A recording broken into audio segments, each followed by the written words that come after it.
Hi, I'm Daryl from Pine Acres RV in Stewiacke. Here we have a 2014 Outback by Keystone. It's a 298 RE, so it's rear entertainment unit. It does have not opening it right now, but it does have a small outside kitchen. This unit has 3 slides. So when you come in the door, you're greeted with your RV fridge, lots and lots of cabinet space in this unit.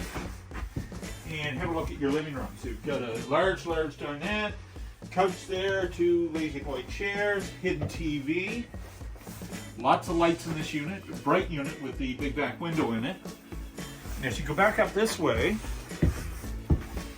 you come into a bathroom that does have a walkway into the bedroom. So you want to go that way and I'll meet you around. So you got a queen size bed, and look at the storage here. All kinds of closet space. And this unit is at exit 11 in Stewiacke, Pine Acres RV.